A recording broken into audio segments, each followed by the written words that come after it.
The scent of garlic and fresh basil hung thick in the air of Ristorante Bella Sera, mixing with the expensive perfumes of patrons who could afford to spend more on a single meal than I earned in a week. My feet ached in the practical black shoes I'd worn for the past 3 years, the soles worn thin from countless trips between the kitchen and the dining room.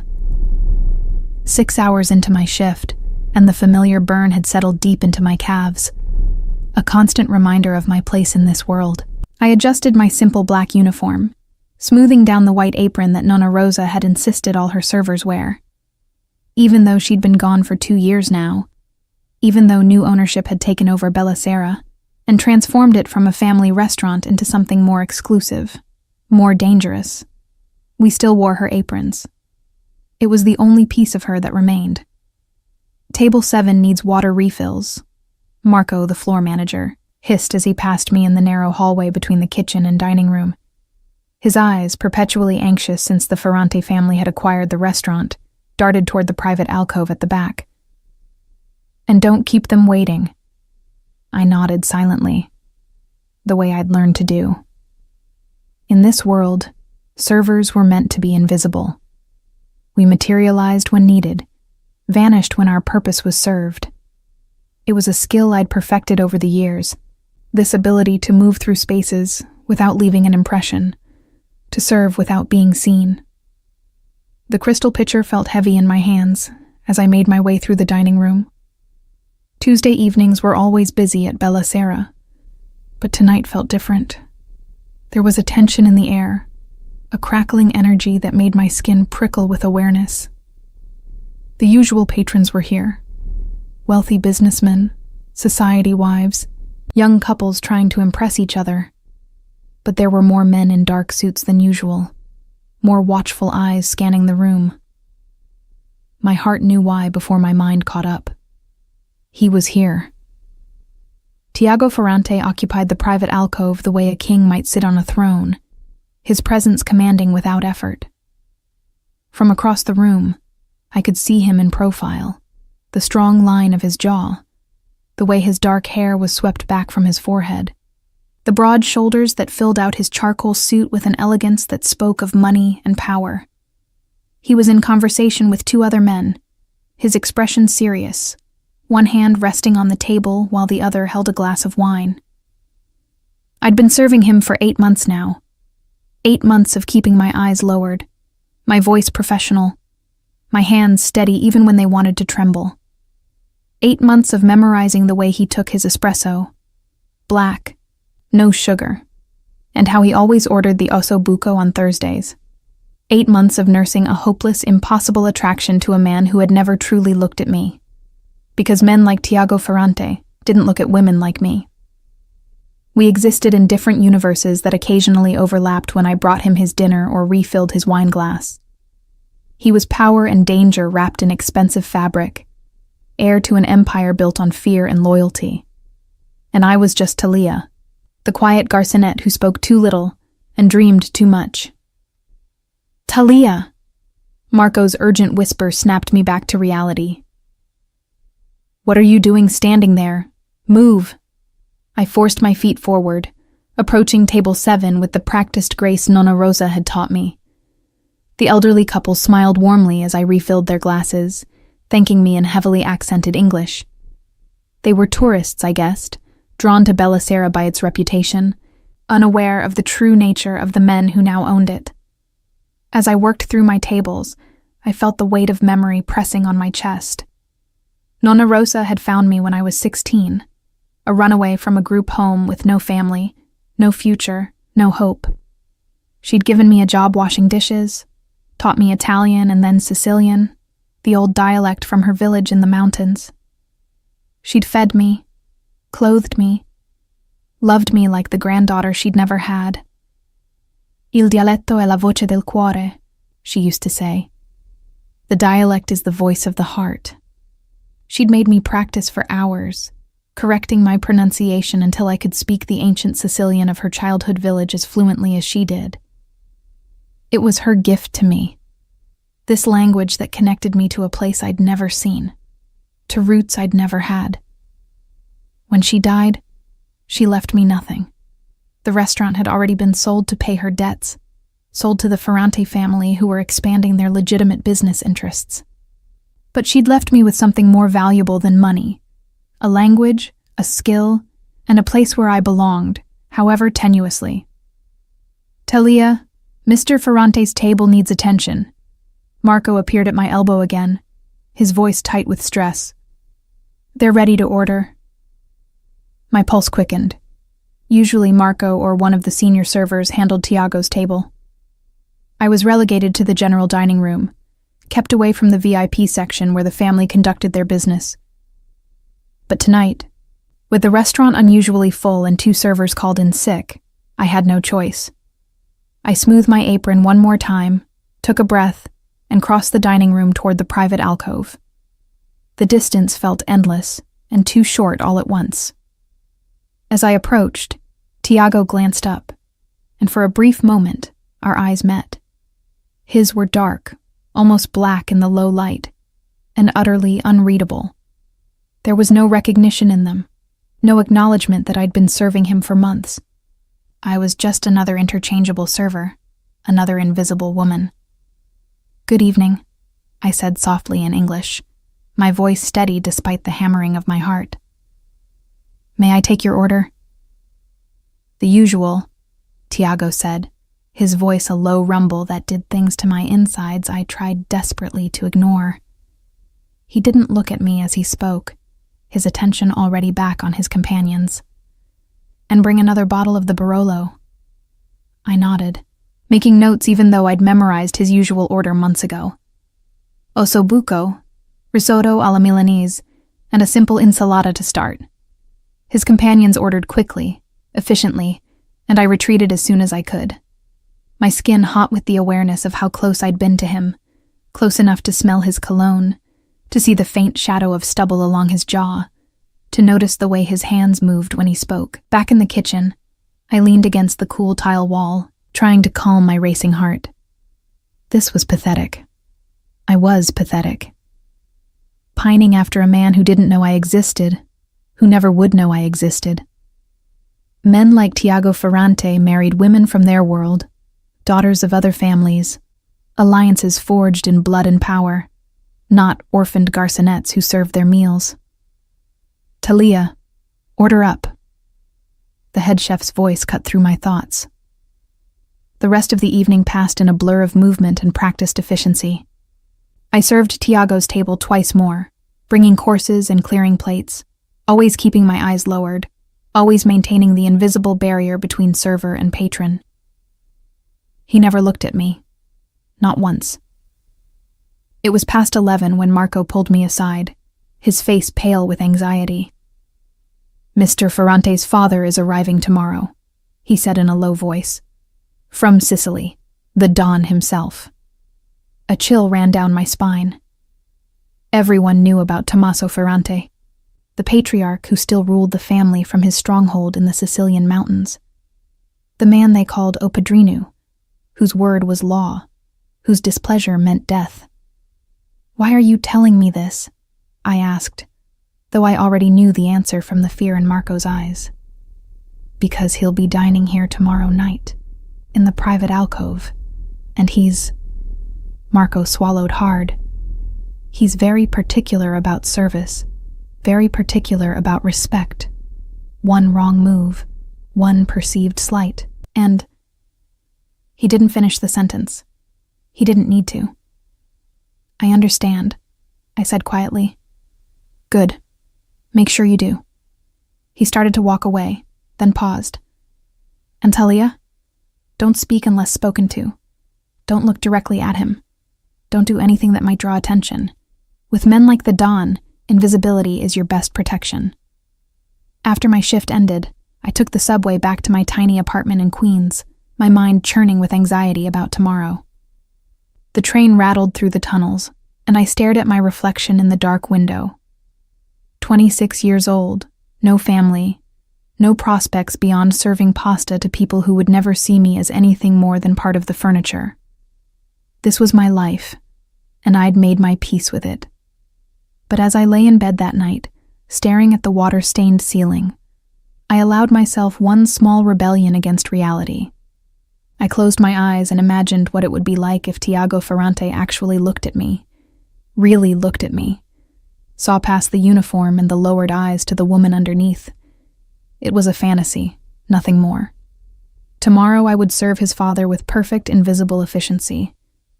I would speak not a word, would draw no attention, would blend into the background as I always had. I had no way of knowing that tomorrow, everything would change, that the old Sicilian words Nonna Rosa had taught me would become the key that unlocked a door I'd never dared to approach. That invisibility, my greatest protection, would shatter in an instant. Tomorrow, Tommaso Ferrante would arrive, and nothing would ever be the same. The scent of garlic and fresh basil hung thick in the air of Ristorante Bella Sera, mixing with expensive perfumes of patrons who could afford more on a single meal than I earned in a week. My feet ached in practical black shoes, the soles worn thin from countless trips between kitchen and dining room. 6 hours into my shift, and the familiar burn had settled deep into my calves. I adjusted my simple black uniform, smoothing the white apron that Nonna Rosa had insisted all her servers wear. Even though she'd been gone 2 years, even though new ownership had transformed Bella Sera from family restaurant into something more exclusive, more dangerous, we still wore her aprons, the only piece of her that remained. Table 7 needs water refills, Marco, the floor manager, hissed as he passed. His eyes, perpetually anxious since the Ferrante family acquired the restaurant, darted toward the private alcove. Don't keep them waiting. I nodded silently. In this world, servers were invisible. We materialized when needed, vanished when our purpose was served. A skill I'd perfected over years. The crystal pitcher felt heavy as I moved through the dining room. Tuesday evenings were always busy, but tonight felt different. Tension crackled in the air, making my skin prickle. More men in dark suits than usual, more watchful eyes scanning the room. My heart knew why. He was here. Tiago Ferrante occupied the private alcove like a king on a throne, his presence commanding without effort. I could see him in profile, strong jaw, dark hair swept back, broad shoulders filling his charcoal suit with elegant power. He was in conversation with 2 men, expression serious, one hand resting on the table. I'd been serving him for 8 months. 8 months of keeping my eyes lowered, voice professional, hands steady even when they wanted to tremble.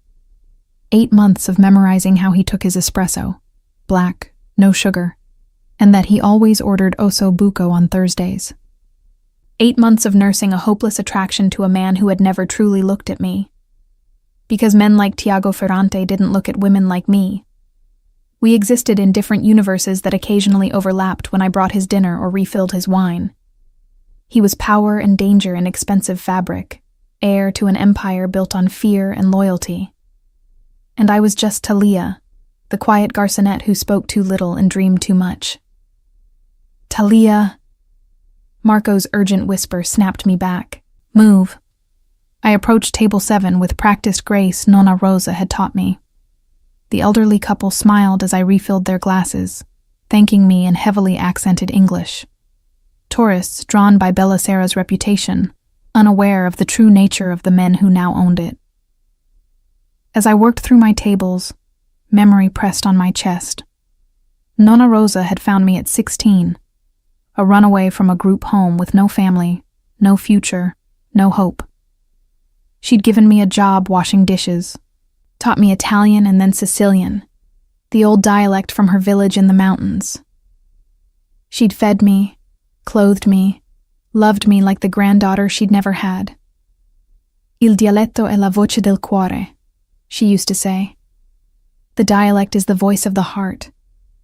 She'd made me practice for hours until I could speak the ancient Sicilian of her childhood village as fluently as she did. Her gift to me, this language connecting me to a place I'd never seen, to roots I'd never had. When she died, she left me nothing. The restaurant had been sold to pay debts, sold to the Ferrante family expanding their legitimate interests. But she'd left me something more valuable, a language, a skill, and a place where I belonged, however tenuously. Talia, Mr. Ferrante's table. Marco appeared at my elbow. They're ready to order. My pulse quickened. Usually Marco or senior servers handled Tiago's table. But tonight, with the restaurant full and 2 servers sick, I had no choice. I smoothed my apron, took a breath, and crossed toward the alcove.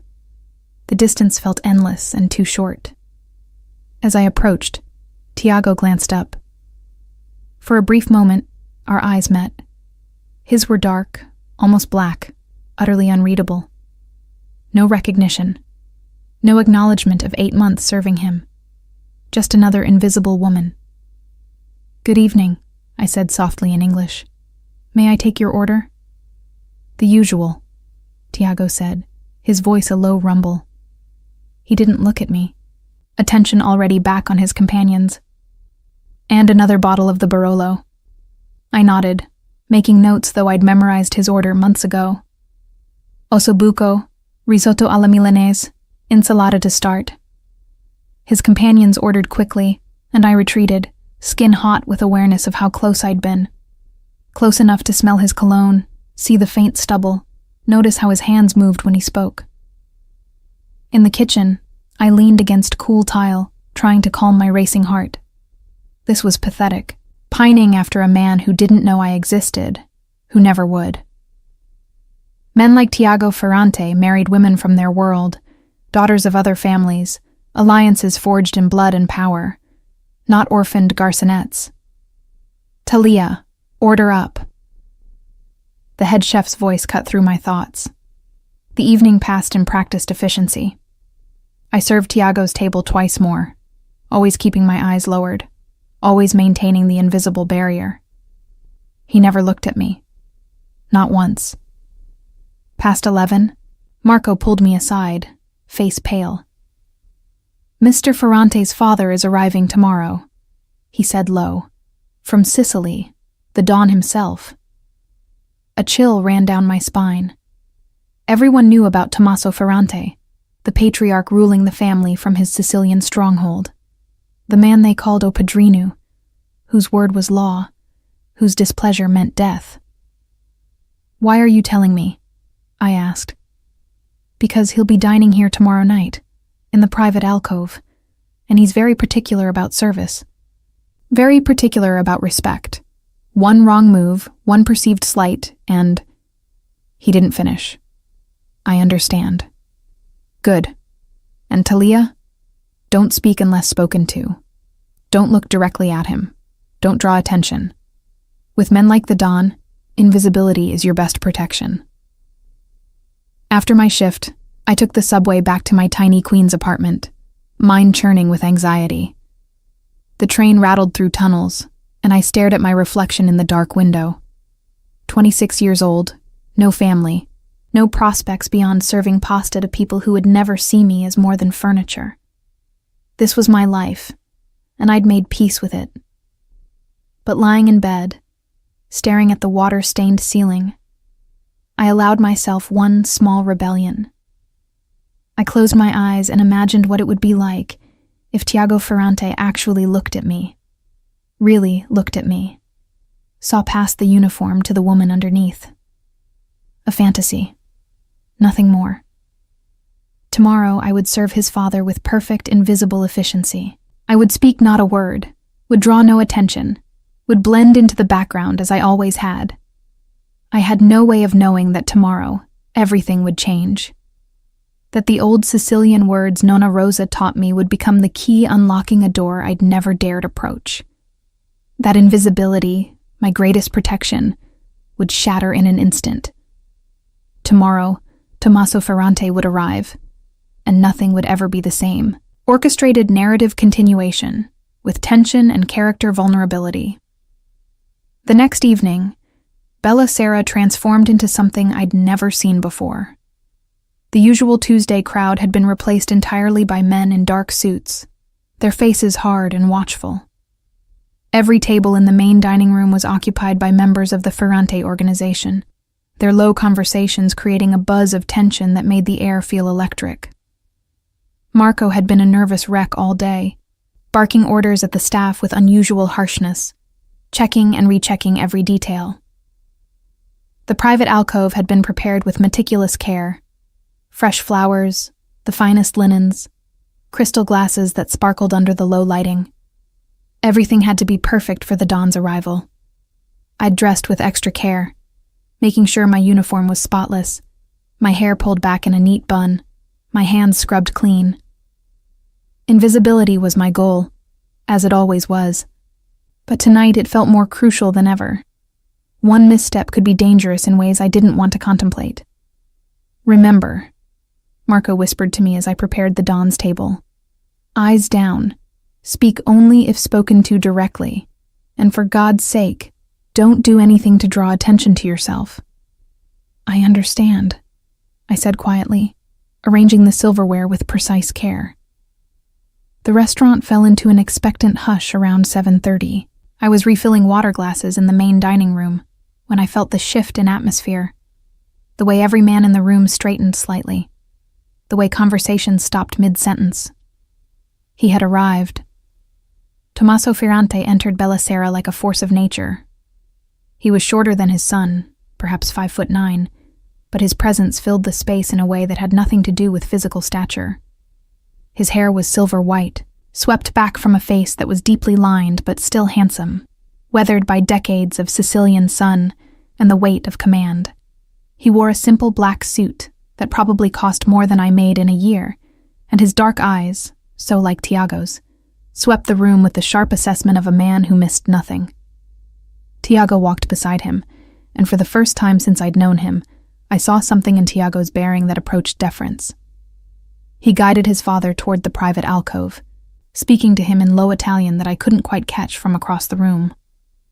Behind them came an entourage, bodyguards, advisors, men whose roles I could only guess at. They filed into the restaurant with military precision, some taking seats at nearby tables, others positioning themselves at strategic points around the room. Marco rushed forward to greet them, his face pale with nervous respect. I stayed in the main dining room, serving the other tables, watching from a distance as Tommaso settled into the alcove. Even from across the room, I could feel the weight of his presence, the way every person in the restaurant was acutely aware of his existence. "Talia?" Marco appeared at my elbow, startling me. "You'll be serving the Don's table." My heart dropped into my stomach. But I thought, "Giovanni called in sick. You're the only one available who speaks proper Italian." His grip on my arm was tight enough to hurt. "Do exactly as I said. Nothing more, nothing less. Capisce?" I nodded, my mouth dry. As I gathered my composure and prepared to approach the alcove, I caught Tiago's eye across the room. For the first time in 8 months, he was actually looking at me, really looking at me. His expression was unreadable, but something in his gaze made my pulse quicken. Was it concern? Warning? I couldn't tell. I approached the alcove with my eyes respectfully lowered, menu in hand. The Don was seated at the head of the table, with Tiago to his right, and 2 other men I didn't recognize flanking them. The air around the table felt charged, dangerous. "Buonasera," I said softly in Italian, keeping my voice neutral and professional. "Welcome to Bellicera. May I offer you something to drink while you review the menu?" Tommaso's response was in rapid Sicilian, not the standard Italian I'd spoken, but the old dialect, the one Nonna Rosa had taught me, the one from her village in the mountains. "Sta bona a roba ca? U pisci stoku e frisku?" Is the food good here? Is the fish fresh? My heart stopped. He was testing the staff, seeing if anyone understood the old language.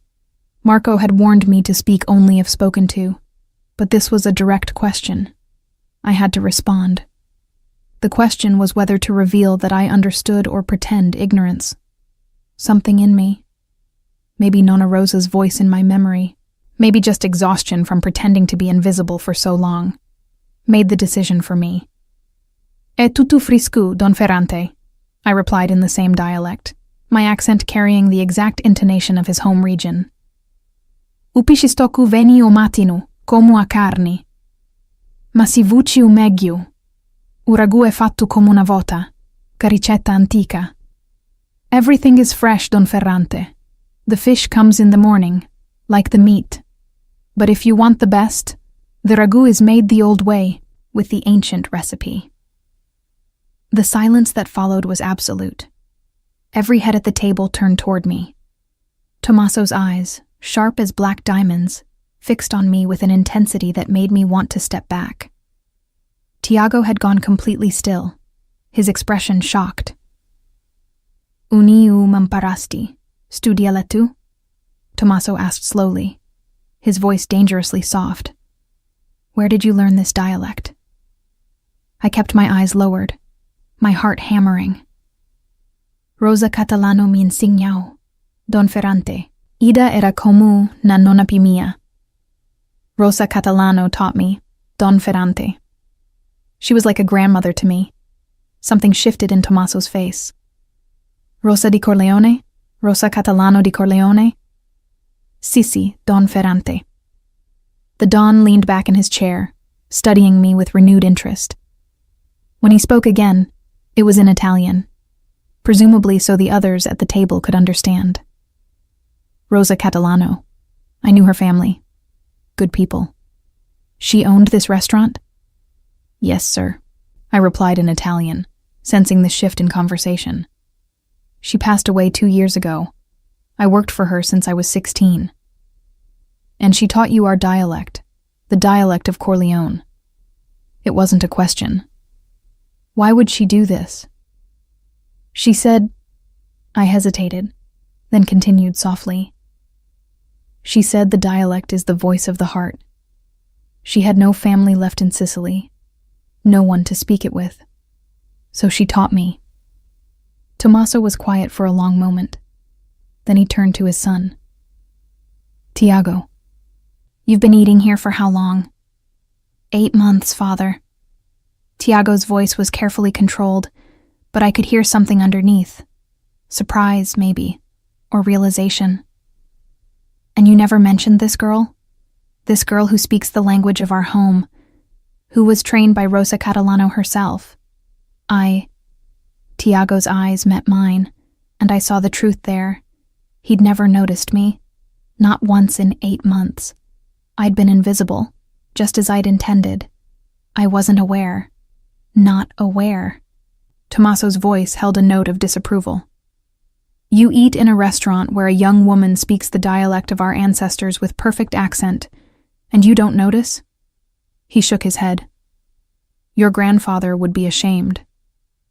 Then the Don's attention returned to me, and the weight of it made me want to shrink into the floor. "What is your name, girl?"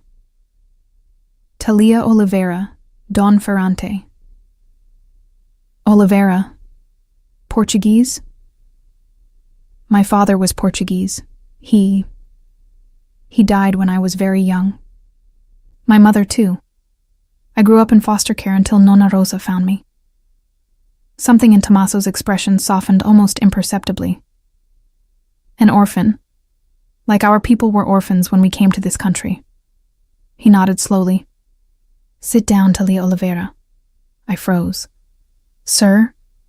"Sit." It was not a request. Tiago quickly pulled out a chair, and I sank into it, my mind reeling. Servers didn't sit at tables, especially not at the Don's table. This was unprecedented, dangerous, completely outside the normal order of things. Tommaso leaned forward, his dark eyes searching my face. "Tell me about Rosa. Tell me what she taught you." And so I did. For the next 20 minutes, as Tiago and the other men sat in stunned silence, I told the Don about Nonna Rosa, about how she'd found me washing dishes, taught me to cook, taught me Italian, and then the old Sicilian, about the stories she'd told me of Corleone, of the mountains and the traditions, of a world that existed before cars and phones and modern conveniences, about how she'd made me practice the dialect until my accent was perfect, until I could speak it as naturally as she did. She said, I finished softly, that language carries memory, that as long as someone speaks the old words, The old ways don't die. Tommaso was quiet for a long time.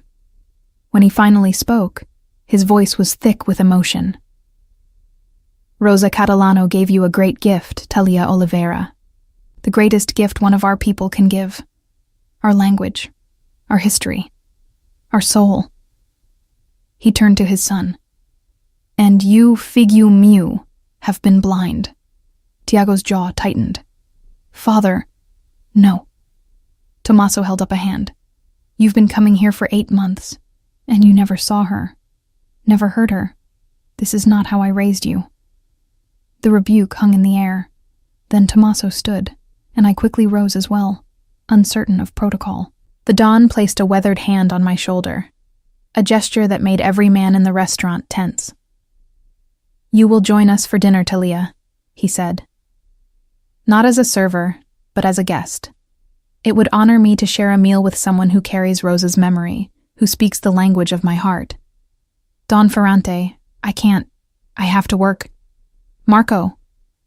The Don's voice carried across the restaurant.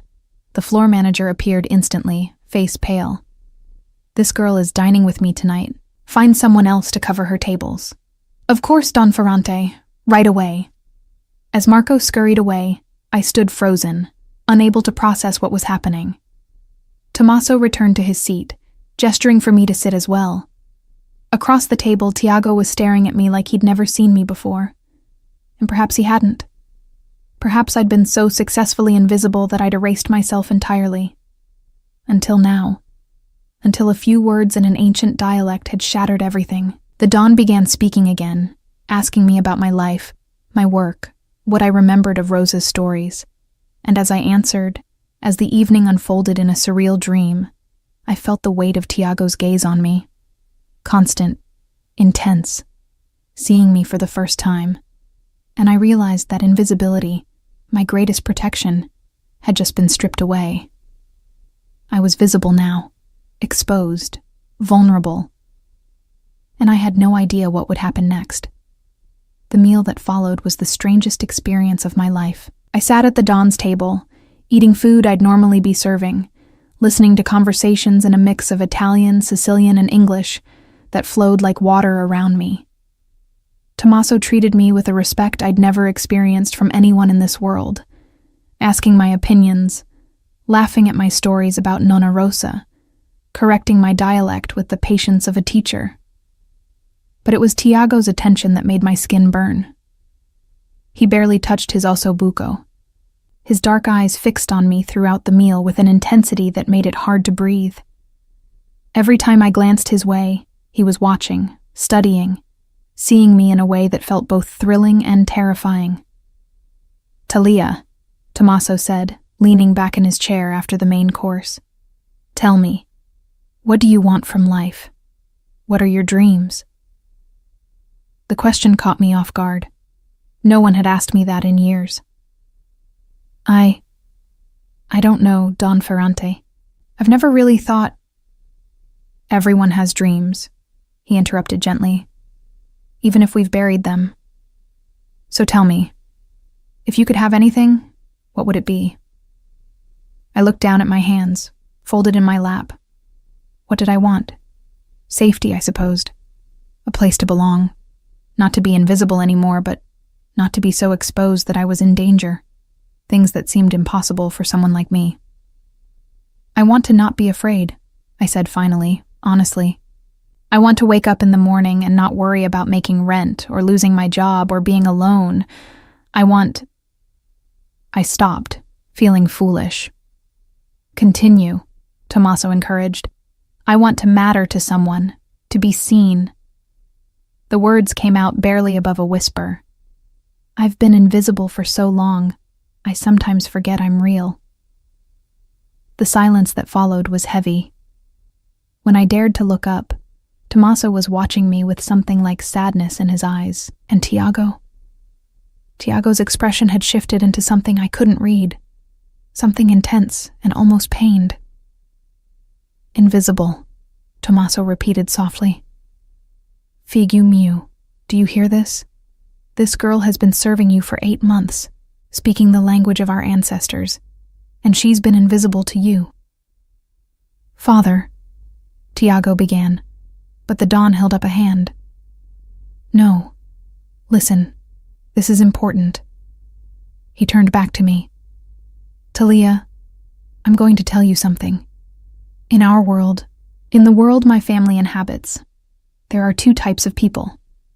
Those who demand to be seen, who push and claw for attention and respect, and those who are so valuable, so precious, that they glow with an inner light that only the wise can perceive. Rosa Catalano was the second type, and I think you are too." I didn't know what to say to that.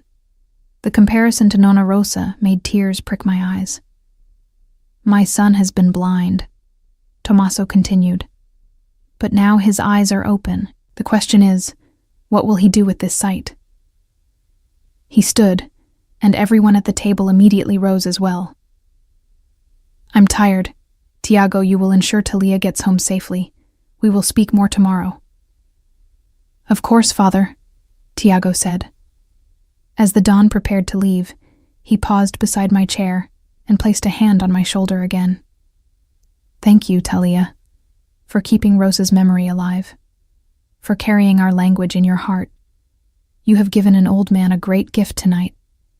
Then he leaned down and said quietly in Sicilian, "And if my son is as wise as I raised him to be, he will see what I see, a woman of value, of worth. Guard your heart, child, but don't be afraid to open it if the right man proves himself worthy." Then he was gone, his entourage following, and suddenly I was alone with Tiago and the two other men at the table. The restaurant, which had been holding its breath all evening, slowly exhaled back into normal conversation. "Marco?" Tiago said, and the floor manager appeared instantly. "Talia is finished for the night. Have someone bring her things." "But sir, I still have 3 hours left on my shift. Not tonight." Tiago's voice was firm. "Tonight, you're leaving with me." Fear spiked through me. "I don't think we're not negotiating." His eyes met mine, and I saw something there that made my protest die. Not cruelty, but determination. "You heard my father. I'm taking you home. And on the way, we're going to talk." 20 minutes later, I found myself in the back of a black Mercedes, Tiago beside me, and one of his men driving. The leather seats were soft, the interior smelled of expensive cologne, and I felt completely out of place in my server's uniform, with my worn shoes and practical bun. "Where do you live?" Tiago asked. I gave him my address in Queens, and he relayed it to the driver. Then silence fell, heavy and expectant. I stared out the window, watching the city lights blur past, acutely aware of his presence beside me. 8 months, he said finally. "I've been eating at Bellicera for 8 months and I never noticed you." "You weren't supposed to," I replied quietly. "That's the point. Good servers are invisible. That's not an excuse." His voice was hard with something that might have been anger. At himself, I realized. "Tell me about yourself. Not the version you showed my father. The real version. Why are you working as a server? Rosa clearly thought highly of you. Why didn't she leave you something when she died?" The question touched an old wound. She had debts, medical bills from the cancer. The restaurant was sold before she died to pay them. Your family bought it. "I know, I approved the purchase." He paused. "What I didn't know was that Rosa Catalano's adopted granddaughter came with the building." "I'm not part of the property," I said, a flash of the old defiance rising. "I'm just an employee." "Are you?" His hand moved, and suddenly his fingers were tilting my chin, forcing me to look at him. "Because the way my father looked at you tonight, the way he spoke to you, that's not how he treats employees. That's how he treats family." My breath caught. Up close, Tiago was even more devastating than from a distance. I could see the exact shade of his eyes. Not pure black as I'd thought, but the deepest brown. with flecks of amber. Could see the faint scar on his left eyebrow. Could feel the heat radiating from his body. "Why do you care?" I whispered. "You didn't even know I existed until tonight." "But I do now."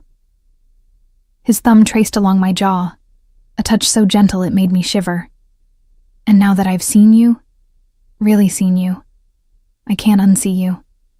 I keep thinking about what you said, about being invisible, about wanting to matter to someone. Tiago." I didn't know what to say, how to process this sudden attention from a man who'd looked through me for 8 months. "I'm not good with words," he continued. "I'm not romantic or poetic. I'm a blunt instrument in expensive clothes. But I'm going to be honest with you, Talia. My father sees something in you, something valuable, and he's never wrong about people." "What does that mean?" His hand dropped from my face, but his eyes stayed locked on mine. "It means you're under my family's protection now, whether you want it or not. My father claimed you tonight when he put his hand on your shoulder. Do you understand what that means in our world?" I shook my head, though fear was beginning to curl in my stomach. "It means you're ours now. Family. Under our care, our responsibility, our protection. No one will touch you. No one will threaten you. You'll want for nothing." He paused. "But it also means you can't just disappear. You can't leave without permission. You're bound to us now." "I didn't ask for that," I said, panic rising. "I just spoke Sicilian. I didn't know." "I know you didn't. But that's how it works. My father doesn't give his regard lightly. When he does, it's permanent." Tiago leaned closer. "So now we need to figure out what to do with you." "I don't want to be a problem to be solved," I said, my voice shaking. "I just want to live my life." "Your life changed tonight, Talia.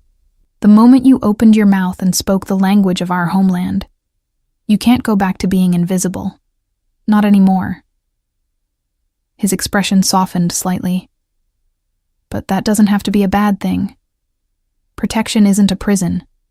It's safety, security, everything you said you wanted." "At what cost?" "That," he said quietly, "is what we're going to negotiate."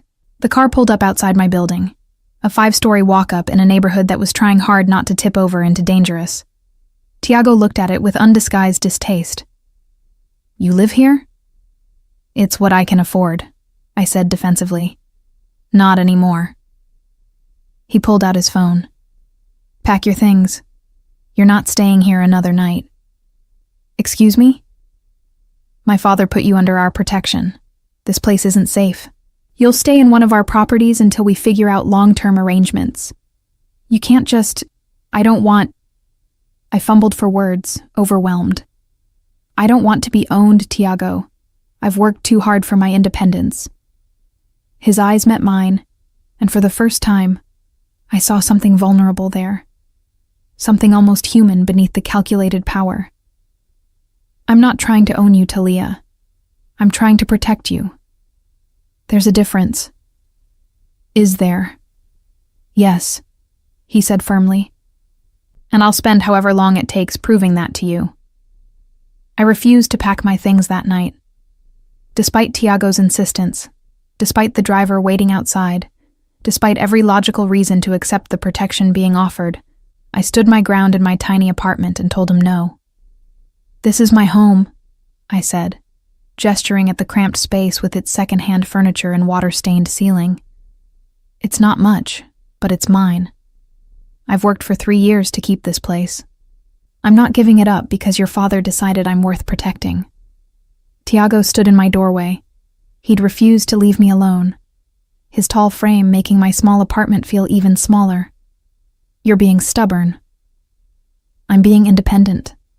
There's a difference." Something flickered in his eyes. Respect, maybe, or frustration. "Fine, but I'm posting men outside. 24-hour security, non-negotiable." "Why?" I demanded. "Who would possibly want to hurt me? I'm nobody. You stopped being nobody the moment my father claimed you in front of every made man in this city." His voice was hard. "Do you understand what happened tonight, Talia? Really understand?" I sank onto my worn couch, suddenly exhausted. "No. Explain it to me." He sat beside me, close enough that I could smell his cologne, feel his warmth. "In our world, there are rules, unspoken but absolute. When a Don places his hand on someone's shoulder the way my father did with you, it's a mark of favor, of family. It means you're under Ferrante protection, which makes you valuable. And valuable things attract attention." "What kind of attention?" "The dangerous kind." He ran a hand through his dark hair, a gesture that made him seem suddenly more human, less untouchable. "We have enemies. Families who would love to strike at my father through someone he's shown favor to. Especially someone who isn't born into this life, who doesn't know how to protect herself." Fear coiled in my stomach. "So I'm bait now?" "No. You're protected. But only if you let us protect you." His hand found mine, and the touch sent electricity up my arm. "Please, Talia, don't fight me on this. Let me keep you safe." The sincerity in his voice caught me off guard. This wasn't the cold, distant man who'd looked through me for 8 months. This was someone else entirely. Someone worried, almost desperate. "Okay," I said finally. "Security outside. But I'm staying here. This is my line." He nodded slowly. "For now. But we're going to revisit this conversation." After he left, posting 2 men in a car across the street, I lay in my bed staring at the ceiling and wondering what I'd gotten myself into. My phone buzzed. A text from an unknown number.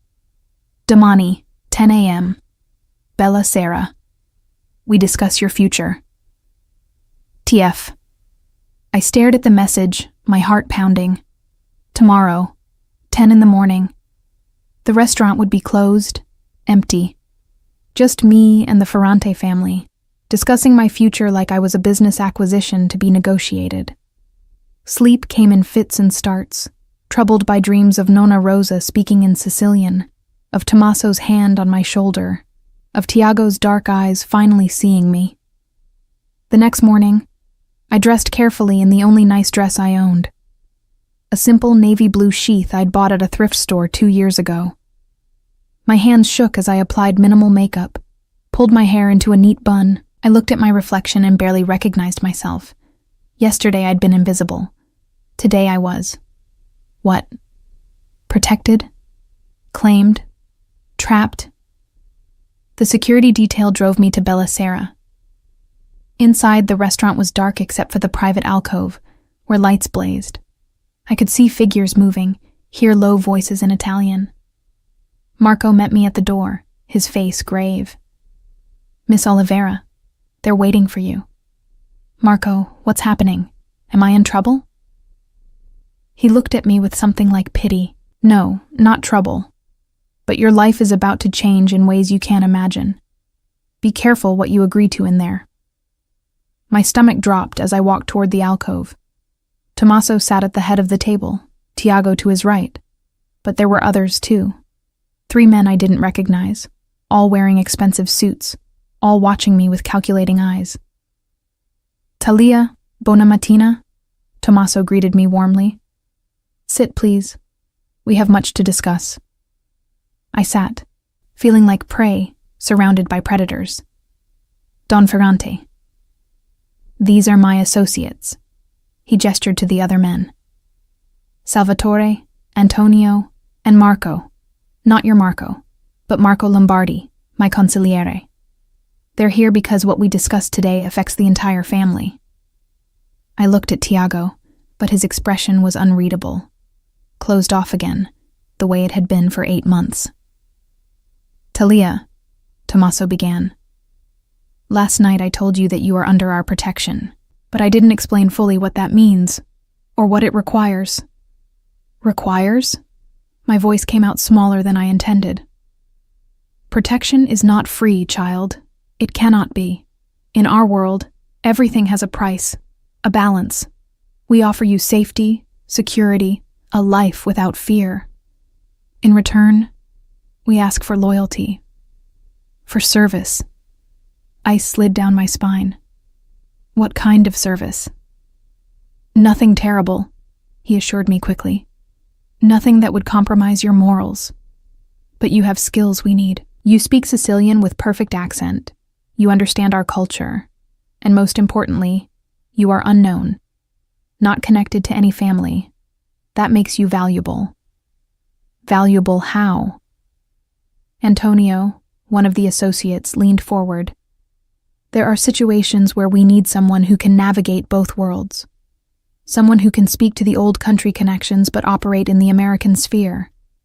Someone who appears innocent but understands our ways. You want me to be a translator? I asked, confused. More than that, Marco Lombardi said. An intermediary, a bridge. When delicate situations arise that require someone with cultural knowledge but without obvious family ties, you would serve in that capacity. I looked at Tiago again. This time he met my eyes, and I saw something there. Warning, maybe. Or regret. And if I refuse? I asked quietly. The temperature in the room dropped. Tommaso's expression didn't change, but something shifted. You cannot refuse what has already been given, Talia. I claimed you. That claim is permanent. The question is not whether you serve, but how willingly. So I'm a prisoner. Your family, Tommaso corrected. Family has obligations, but family also has privileges. You will want for nothing. Your rent will be paid, your future secured. You will have access to resources you've never dreamed of. All we ask is that when we call, you answer. It was a golden cage, beautifully presented. I could see that clearly now. The protection wasn't altruism, it was recruitment. They'd found someone useful and were binding me to them before I understood what I was agreeing to. How often would you call? I asked, trying to understand the scope of what was being asked. Rarely, Antonio said. Perhaps once a month, perhaps less. But when we do, it would be important, time-sensitive, critical. And dangerous? Silence answered me. Finally, Tommaso spoke. Sometimes. Yes. But you would always be protected. Always have support. We would never put you in a situation without backup. I stood abruptly, the chair scraping against the floor. I need time to think. There is no time, Salvatore said coldly. The Don has offered you a great honor. You accept or what?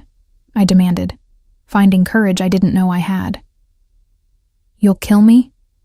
The orphan girl who speaks your dialect? How would that look to the old country connections you're so worried about? Tommaso laughed. Actually laughed. Ah, figlia mia, you have spirit.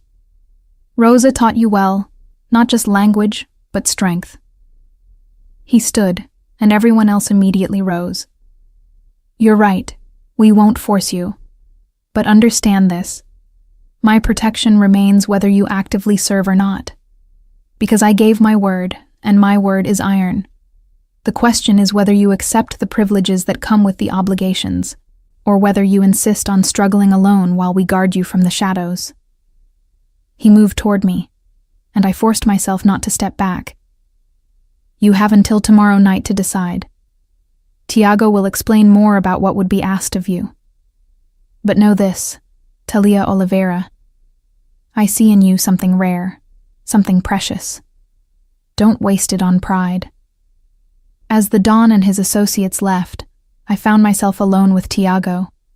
He hadn't moved from his seat, his dark eyes fixed on me with an intensity that made my skin burn. You should have just agreed, he said finally. I don't like being owned. No one's trying to own you. But his voice lacked conviction. Aren't you? I moved closer to him, anger overriding fear. Your father decides I'm useful, so suddenly I'm family. I'm protected, but I owe service? That's not family, Tiago. That's employment with very violent termination clauses. He stood, towering over me. You don't understand our world. Then explain it to me. Make me understand why I should give up my freedom for your family's protection from threats I didn't have until your father touched my shoulder. Because... He stopped, jaw clenching. Because the alternative is worse. Because now that you've been claimed, every family in this city knows about you. If we withdraw protection, if we let you go back to being nobody, someone will grab you just to spite my father. To prove they can. Do you understand? There's no going back to invisible now. The only choice is who protects you. And I should choose the people who created the problem in the first place? Yes. His hands gripped my shoulders. Because we're the strongest. Because we'll actually keep you safe. Because... He stopped, something raw flashing across his face. Because I won't let anything happen to you. The admission hung between us, charged with meaning. I stared up at him, seeing past the calculated power to something underneath. Something that looked almost like genuine concern. Why do you care? I whispered.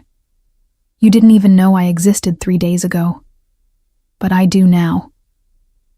His hands moved from my shoulders to frame my face, the touch devastating in its gentleness. And I can't stop thinking about what you said, about being invisible, about wanting to matter. Well, you matter now, Talia, to my father, to the family. His voice dropped. To me, I don't want to matter because I'm useful. Then don't be useful. Be family. Real family. Let us care for you not because of what you can do, but because of who you are. Can I trust that? He hesitated, and I saw the war in his eyes, the battle between honesty and what would serve his family's interests. Finally, he chose truth. I don't know, but I want you to be able to. I want to prove that this can be more than a transaction. I didn't give Tommaso an answer that day. Or the next. For 3 days, I went about my life as normally as I could, working my shifts at Bella Sera, while Tiago's men watched from the shadows. But everything had changed. Customers looked at me differently now. Marco treated me with careful respect instead of casual authority. Even the kitchen staff seemed wary, as though I'd become something dangerous to touch. Tiago came to the restaurant every evening, not to the private alcove, but to sit at the bar where he could watch me work. It was unnerving, having those dark eyes follow my every movement, but it was also something else. Something that made my heart race, and my hands unsteady when I caught him staring. On the 4th day, everything went wrong. I was finishing my shift, counting tips in the back room, when Marco burst in, his face pale with panic. Talia, you need to leave. Right now, through the kitchen. What? Why? There are men outside, not ours. Calabresi family. His hands shook as he grabbed my arm. They're asking for you, by name. Fear shot through me. The Calabresi were one of the Ferranti's rivals. I'd heard the name whispered in corners, seen the tension when certain people walked into Bella Sera. Why would they? Doesn't matter. Tiago's men are out front, but these guys came in through the alley. You need to go. Now. He pushed me toward the kitchen, but we were too late. 3 men in dark suits blocked the exit, their faces cold and professional. Behind me, I heard the dining room door open, and when I turned, 2 more men were there, cutting off that escape. Talia Oliveira. The largest one spoke, his accent thick with Brooklyn Italian. You're coming with us. She's under Ferrante protection, Marco said, his voice shaking but brave. You can't touch her. Can't we? The man smiled, and it was the most frightening thing I'd ever seen. See, that's the thing about protection. It only works if the protector knows you're in danger, and right now, we're just having a conversation. Right, Miss Oliveira. I understood immediately. If I screamed, if I fought, they'd hurt Marco. Maybe worse. These men had come prepared, had planned this carefully. They'd found a gap in the security, a window of vulnerability. "What do you want?" I asked, trying to keep my voice steady. "Just to talk. About your relationship with Tommaso Ferrante. About what services you might provide to our family instead." He moved closer. "See, we hear the old Don has taken a special interest in you. That's unusual. Makes us curious about why. I'm just a server. Just a server who speaks the old dialect, who sits at the Don's table, who has Tiago Ferrante watching her like she's made of gold." His eyes traveled over me, assessing. "No, you're something more, and we want to know what." One of the other men grabbed my arm, his grip bruising. "Let's continue this conversation somewhere private." "Take your hands off her." Tiago's voice cut through the tension like a blade. He stood in the kitchen doorway, and he wasn't alone. 4 men flanked him, all armed, all ready. But the Calabrese men didn't release me. Instead, the one holding my arm pulled me closer, and I felt something cold and hard press against my ribs. A gun. "Ferrante," the leader said calmly. "This doesn't concern you. She's under my family's protection. That makes it my concern." Tiago's voice was ice, but I could see the fury in his eyes, the fear. "Let her go and we'll call this a misunderstanding. Keep holding her, and you start a war your family can't win." "A war?" The man laughed. "Over a girl? I don't think so. Your father's getting soft in his old age, Tiago. Claiming orphans, sitting them at his table like they're blood. It makes him look weak. Makes your whole family look weak. My father's judgment is not your concern." It is when it affects the balance of power in this city. The gun pressed harder against my ribs. "So here's what's going to happen. We're walking out of here with the girl. We're going to have our conversation. And then maybe we'll return her. If we're satisfied she's just what she appears to be. A nobody who got lucky." I watched Tiago's face, saw the calculation happening behind his eyes. He was weighing options, measuring risks. And I realized with sudden cold clarity that this was a test. Not for me, but for the Ferrante family. The Calabrese were probing their defenses, seeing how far they could push, what they could get away with. And I was the tool they'd chosen. "Tiago," I said softly, and his eyes snapped to mine. "It's okay. I'll go with them. I'll answer their questions. There's nothing to hide." "No." The word was absolute. "You're not going anywhere with them. If I don't, people will get hurt. Marco, your men, me." I tried to sound calmer than I felt. "Let me go. Let me prove there's nothing special about me. Then this ends." "Talia." "Smart girl," the Calabrese leader interrupted. "See, Tiago? She understands reality. Maybe you should listen to her." For a long moment, nobody moved. Then Tiago's expression shifted into something I'd never seen before. Something cold and deadly that made the temperature in the room drop 10 degrees. "You want to know what's special about her?" he asked quietly. "I'll tell you. She's mine." The words hung in the air, weighted with meaning. Not the family's, not his father's. Mine. When you put your hands on her, you put your hands on what belongs to me. When you threaten her, you threaten what I've claimed, and I don't share what's mine. He took a step forward, and every one of his men mirrored the movement. "So here's what's going to happen instead. You're going to let her go. You're going to walk out of here. And you're going to tell your boss that if he wants to test Ferrante resolve, he should try something that doesn't involve the woman I'm going to marry." My heart stopped. "Marry?" The shock of it must have shown on my face, because the Calabrese leader laughed. She doesn't even know, does she? You haven't asked her. I don't need to ask. Tiago's eyes never left the man holding me. She's already mine. Have been since my father put his hand on her shoulder. Since I realized what I'd been too blind to see for 8 months.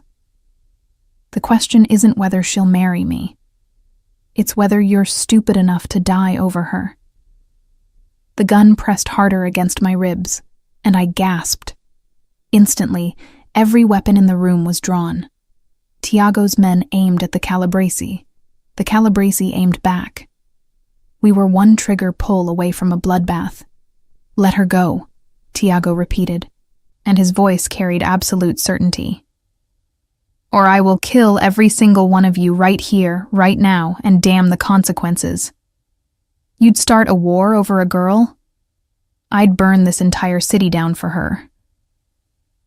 The sincerity in his voice was terrifying and thrilling all at once.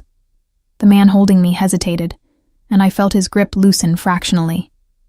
He was calculating, weighing whether Tiago meant what he said. Then the kitchen door burst open, and Tommaso walked in.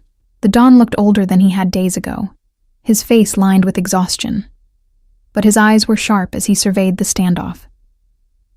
Gentlemen, he said calmly, as though we weren't all seconds from violence. This is disappointing. Don Ferrante, the Calabrese leader said, but Tommaso held up a hand. No, you don't speak. You listen. He moved slowly through the room, and everyone seemed to hold their breath. You come into my establishment. You threaten a woman under my protection.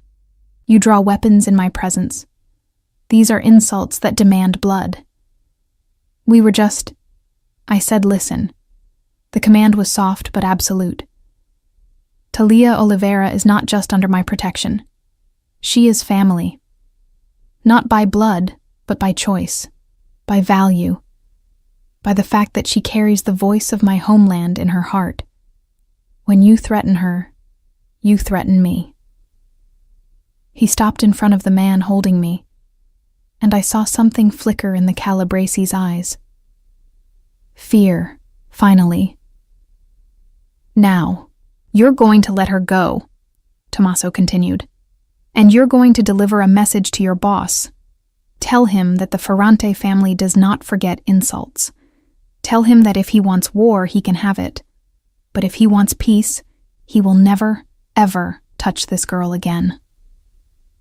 The gun moved away from my ribs. The hand released my arm. I stumbled forward, and Tiago was there instantly, his arms catching me, pulling me against his chest. I could feel his heart hammering, feel the tension in every muscle.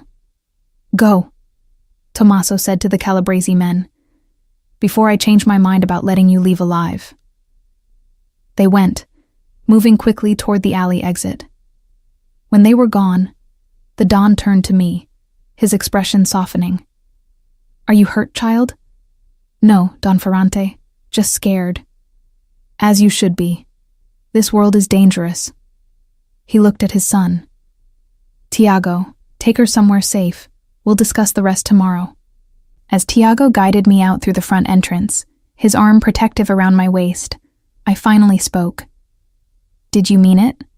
What you said in there? Every word. You want to marry me?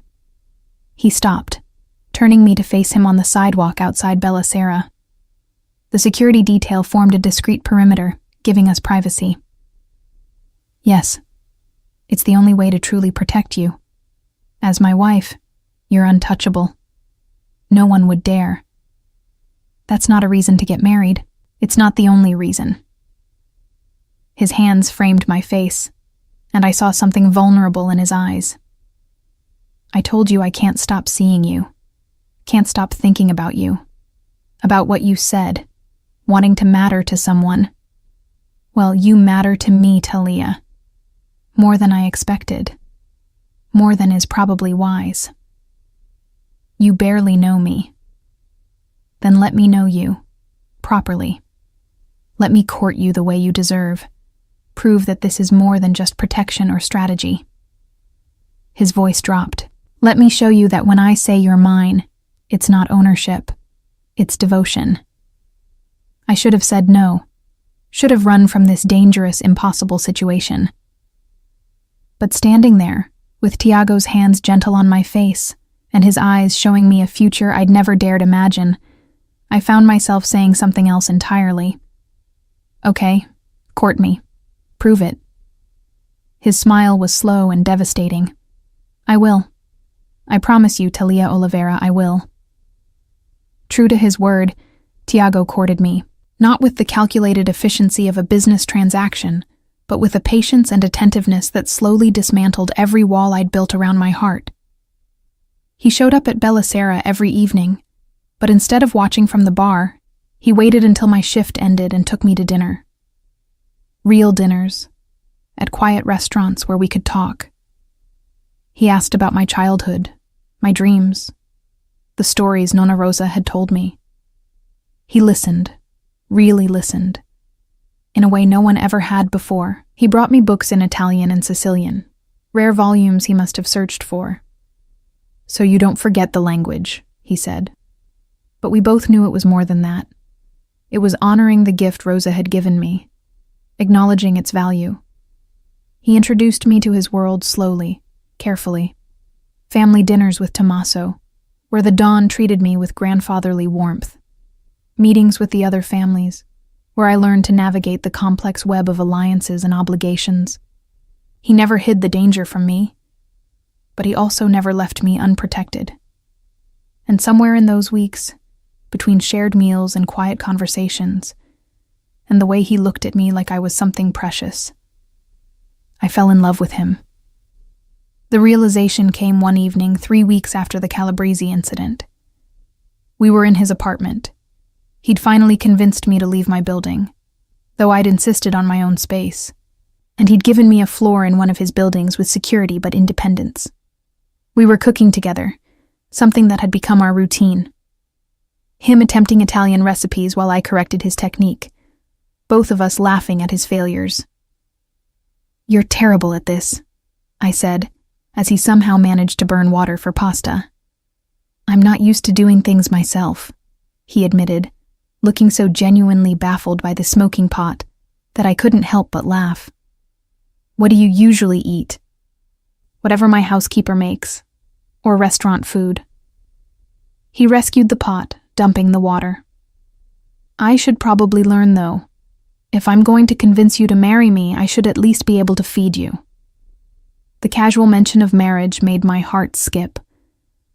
We hadn't talked about it since that night, though it hung between us like a promise. Is that what you're doing? Convincing me? He set the pot down, turning to face me fully. Every day, with every conversation, every moment we spend together. I'm trying to prove that I see you, Talia. Not what you can do for my family, not how useful you are, but you. And do you see me? Yes. His hands found my waist, pulling me close. I see a woman who's been strong her whole life because she had no choice, who learned to be invisible to survive, who carries the voice of my homeland in her heart, who makes me laugh, who challenges me, who makes me want to be better than I am. Tiago. I'm in love with you, he said simply. I know it's fast. I know we're still learning each other. But it's true. I love you, Talia. And I want to marry you. Not for protection, not for strategy, but because I can't imagine my future without you in it. The words I'd been holding back spilled out. I love you too. His kiss was gentle and fierce all at once, full of promise and possession, and something that felt like coming home. When we finally broke apart, both breathing hard, he rested his forehead against mine. Then marry me. For real this time. Not because my father claimed you or because it's strategic. Marry me because you want to. Yes, I whispered. Yes, I'll marry you. Tommaso insisted we marry in Sicily. In Corleone, he said. In the church where my grandparents married, where Rosa would have wanted to see you wed. The weeks before the wedding were a whirlwind. Tommaso took charge of the planning with the same efficiency he brought to running his empire. Talia would have the wedding she deserved, he declared. The wedding Rosa would have given her if she'd lived. I was measured for a dress, not just any dress, but one commissioned from a designer in Milan. I met Tiago's extended family, cousins and uncles and aunts who flew in from Sicily to meet the American girl who'd captured the Don's heir. They embraced me with warmth that brought tears to my eyes, this instant family I'd never expected to have. You speak like one of us, Tiago's grandmother said in Sicilian when we met. Rosa taught you well. She would be proud. The night before we left for Sicily, Tommaso called me to his study. He sat behind a massive desk, looking every inch the patriarch, but his expression was soft as I entered. Sit, figlia mia. I sat, my hands folded in my lap. Don Ferrante. Tommaso, he corrected gently. You're about to become my daughter. You should call me by my name. He paused, studying me. Are you happy, Talia? Truly happy? Because if my son has pressured you, if this marriage is not what you want— It's what I want, I interrupted. I love him. I know it happened fast. I know it's complicated. But it's real. Good. He opened a drawer and pulled out a small velvet box. Then I want you to have this. Inside was a ring, not the engagement ring Tiago had given me, but something older. A simple gold band with an inscription in Sicilian. This was Rosa's, Tommaso said quietly. Her wedding ring.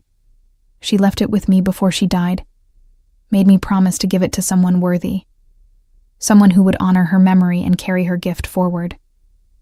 He met my eyes. That someone is you. Tears spilled down my cheeks. I can't. It's too much.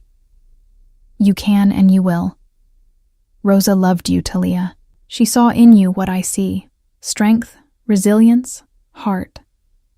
She would want you to have this. He came around the desk, taking my hand. You asked me once what you could give my family in return for our protection. This is it. Not service or strategy, but this. Keeping our language alive. Teaching it to your children. Making sure the voice of our homeland doesn't die in this new world. I will. I promised. I swear it. Then welcome to the family, daughter.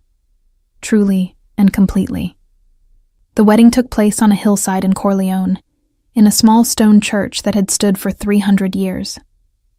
The October sun was warm on my face as I walked down the aisle on Tommaso's arm. He'd insisted on giving me away. Said it was his right as the one who'd claimed me. The church was packed with people. The entire Ferrante family, it seemed, along with representatives from every allied family. But I barely saw them. My eyes were locked on Tiago, standing at the altar in a black suit, his face showing more emotion than I'd ever seen. Love, pride, wonder. The priest spoke in Italian and Sicilian, blessing our union in both languages. When it came time for vows, Tiago surprised me by speaking in the old dialect. Ti dugnu umi cori, he said, his voice carrying through the church. I give you my heart. Ti dugnu a me forza. Ti dugnu tutu chidu kasugnu. I give you my strength. I give you all that I am. I responded in kind, my voice steady despite my tears. Ti dugnu a me vita. Ti dugnu a me cori. Sugnuto. Ora. Epi sempre. I give you my life. I give you my heart. I am yours, now and forever. When he kissed me, the church erupted in applause. But all I heard was the whisper he spoke against my lips. Mine. Yours, I whispered back. Always. The reception was held in the town square. Tables set up under strings of lights, music filling the air. I danced with Tiago, with Tommaso, with cousins and uncles and strangers who welcomed me with open arms. As the sun set, painting the Sicilian mountains in shades of gold and amber, Tiago pulled me away from the crowd. We stood on a terrace overlooking the valley, his arms around me from behind. "Happy?" he asked. More than I ever thought possible. I leaned back against his chest. I spent so long being invisible, thinking that was safety. But this, being seen, being known, being loved, this is what I was looking for all along. "You'll never be invisible again," he promised. "Not to me, not to anyone. You're Talia Ferrante now, my wife, my heart, the woman who carries the voice of our homeland." I turned in his arms, looking up at him. "Il dialetto è la voce del cuore," I said softly, repeating Nonna Rosa's words. "The dialect is the voice of the heart." "Yes," he agreed, "and you are the voice of mine." From the square below, someone called for the bride and groom. Music swelled. Our family waited. But for this moment, we stood together on that terrace, the mountains of Sicily surrounding us, the weight of belonging settling into my bones. I'd been alone my whole life, invisible, unnoticed, unimportant. I'd served meals to people who never saw me, dreamed dreams I never thought would come true, loved from a distance a man who didn't know I existed. But that woman was gone now. In her place stood Talia Ferrante, wife to the heir of a powerful family, daughter to a Don who'd seen her worth, keeper of an ancient language and the traditions it carried. I was no longer invisible. I was home. And as Tiago took my hand and led me back to the celebration, back to the family who'd claimed me as their own, I realized that Nonna Rosa had given me more than just words. She'd given me the key to a world I'd never imagined, a world where I belonged, where I mattered, where I was loved. The dialect had been the voice of her heart, and now it was the voice of mine too. "Ti amo," I whispered to Tiago as we rejoined the celebration. "I love you." "Ti amo puru you," he replied, his arm tight around my waist. "I love you too. Ora e pi sempre." Now and forever, forever. It was a promise we'd both keep, bound by love and language, and the unbreakable ties of family. I'd found my place in this world, not by staying invisible, but by being seen, by speaking the words that connected past to present, old world to new. And in speaking them, I'd found everything I'd ever wanted.